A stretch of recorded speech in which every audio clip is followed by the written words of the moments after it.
And good morning from Mission Control in Houston and the International Space Station Flight Control Room at the Johnson Space Center, where at this hour, flight controllers working with their colleagues at the Russian Mission Control Center in the town of Korolyov on the outskirts of Moscow are preparing to bid farewell to 3 of the crew members on board the International Space Station for their return back to Earth on the Soyuz MS-25 spacecraft.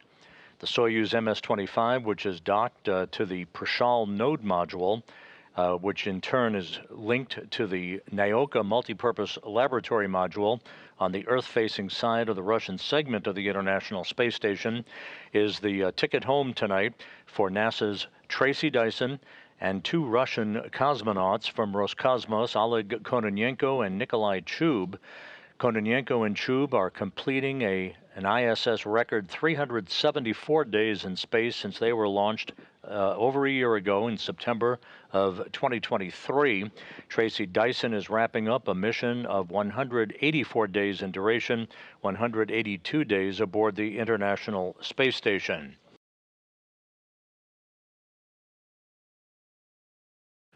The 3 departing crew members will be in the descent module, the center section of the 3-section Soyuz vehicle. Kononenko, as the Soyuz commander, will be in the center seat, flanked on his left by Nikolai Chub, who is board engineer number 1 for the entry and landing operations.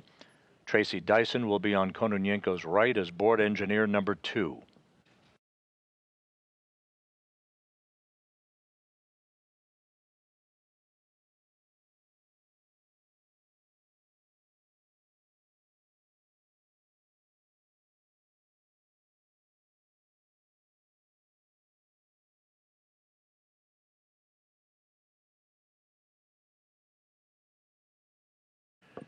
The Spaceflight Meteorology Group here at the Johnson Space Center has issued a forecast for landing, which again in Kazakhstan will be about 1 hour and 13 minutes before sunset on Monday.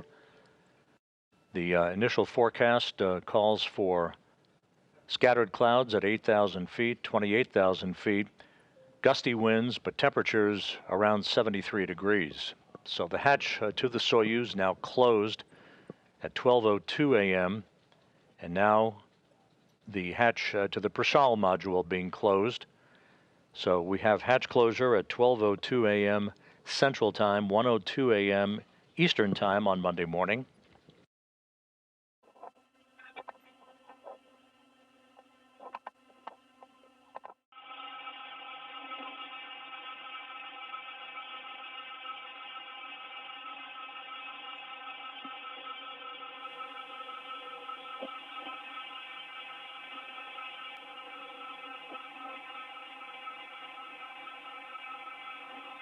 Standing by for undocking, and there it is. 11:20, 36:20, separation is confirmed. Physical separation confirmed. The Soyuz MS-25 is free of its mooring. Please.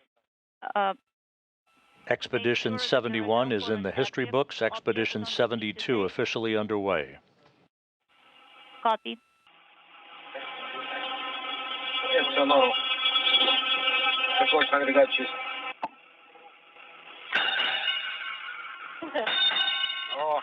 Спасибо. MS-25. Спасибо. Спасибо. Thank you. And we wish you successful landing. Thank you, Alexei. All those guys who are on the station, thank you so much. And see you on the ground.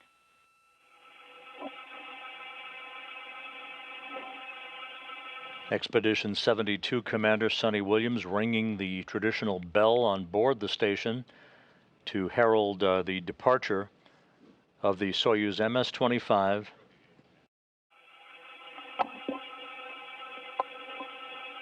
The first of the 2 separation burns, an 8-second burn of the Soyuz engines, coming up at 3:39 and 30 seconds a.m. Central Time. Undocking occurring over eastern Mongolia.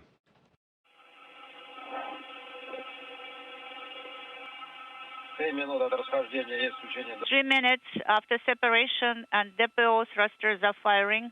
4 seconds. This is the first of the two separation burns. The indicator is not illuminated. Now maneuver is confirmed. It's 3.5 degrees. Copy. First of the two separation burns was reported to be nominal.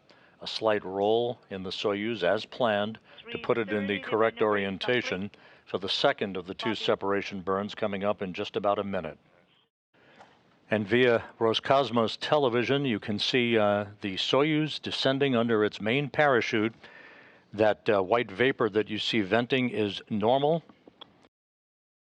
That white vapor is a combination of hydrogen peroxide and oxygen venting into the air. This is deliberate to safe the vehicle for landing so that no hazardous gases remain in the tanks when the soft landing engines fire about 2 seconds before the vehicle touches down.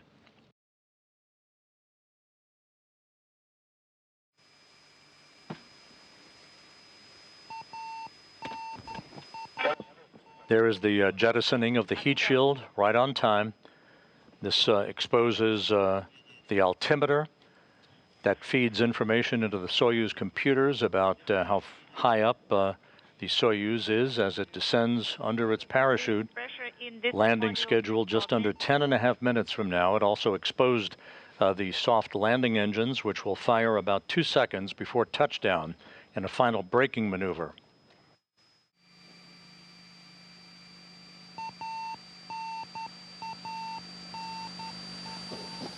Touchdown.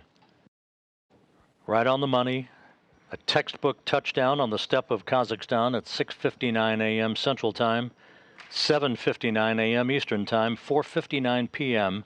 at the landing site in Kazakhstan. Tracy Dyson is home after 184 days in space. Oleg Kononenko and Nikolai Chub are home after 374 days in space, a record for an International Space Station mission.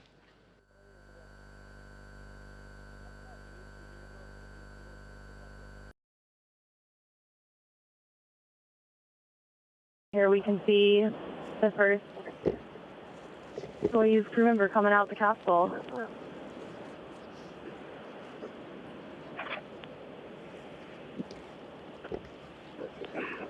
And the first crew member, likely Oleg Kononenko, the Soyuz commander, being helped out of the center seat. And there he is. 374 days in space on this flight, waving to the crowd. 1,111 days in space on his 5 space flights. Please be careful. Slow. He's now coming down the slide, and then he'll be moved into his chair over right in front of the capsule, where he'll be checked out by some of his Roscosmos medical personnel and others. And then it looks like they're already working to get the next crew member out.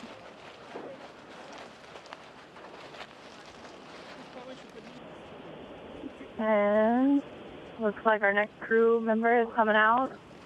Should be Tracy Dyson.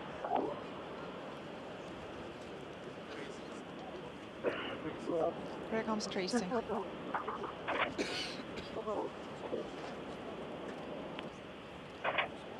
And there's NASA astronaut Tracy Dyson making her way out. She's turning around and then she'll go down the slide. All smiles on her face currently as she's being helped out.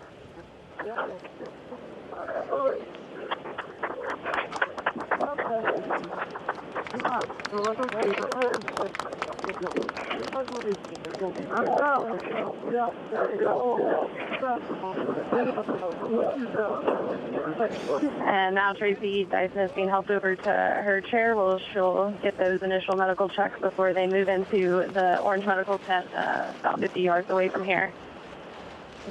Dyson wrapping up 184 days in space, 373 days on her 3rd space flight. That's it, thank you.